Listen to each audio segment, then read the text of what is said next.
us to be here to hear another portion of His Word. God is good, and He's good all the time. And I can confess to that. Being in the hospital, and the doctor gave me up. I had double flu and double pneumonia plus a weak heart. He come in the next morning and said, I thought you were gone. And I thank God for the prayers, because I believe with all my heart that your prayers brought me through. Amen. Living God's plan.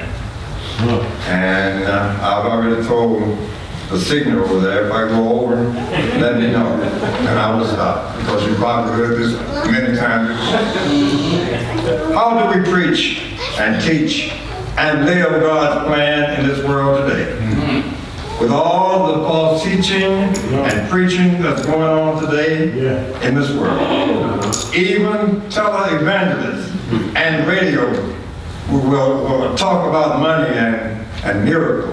People's testimonies are how God has blessed them with money and certain things after they have done certain things. And they receive all the money that they ask God for. How they were healed and after rubbing some olive oil on themselves. And let's not forget that prayer call that they paid money for. And the preacher laid hands on them and blessed them and told them that they were healed.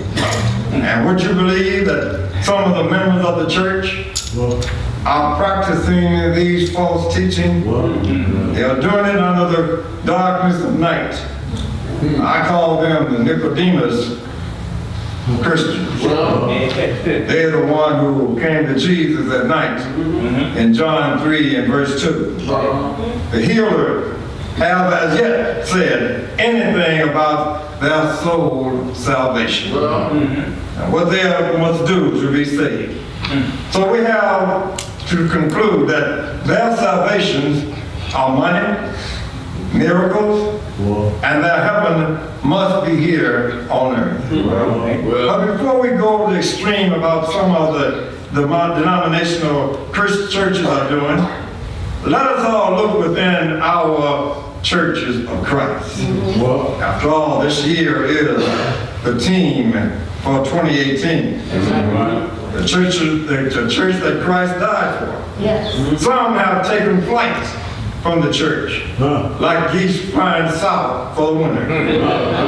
And some are drawn to other churches because they have seen and participated in their activities.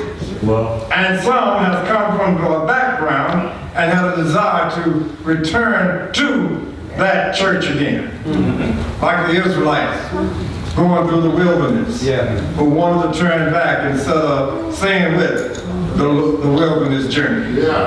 Others have left because they said that there is not enough joy and spiritual activities in the church.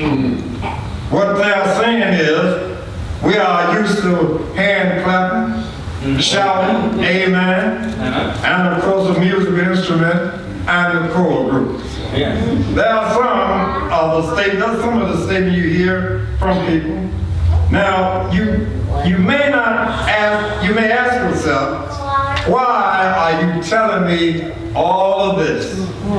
We're trying to build up our church. We're trying to get members here in the church. We're trying to make our members stronger than what they are. All right. Well, now, experience tells me, and it should tell you, when something goes wrong, you try to stop it. Right. When something goes wrong and you see it, you try to correct it. And not wait until it's full bloom. It's because I've heard and I've seen all of what I've just said. Go back to Nashville and you'll see for yourself. People out there this day. It's even in 2 Timothy 4 and verse 2 about that. Preach the word, be instant in season and out of season. Reprove, rebuke, exalt with long suffering and doctrine. Look, in spite of what others are doing, we must still preach the gospel truth. We must preach, and not only to sinners, but for those are members of the church as well. And we all must receive the unadulterated truth of the Word of God. The same message as the people did in the first century. The solemn obligation is to maintain the simplicity of the gospel. It's not enough that we keep it simple for the sinners, for teachers and preachers, but we must keep it simple for ourselves.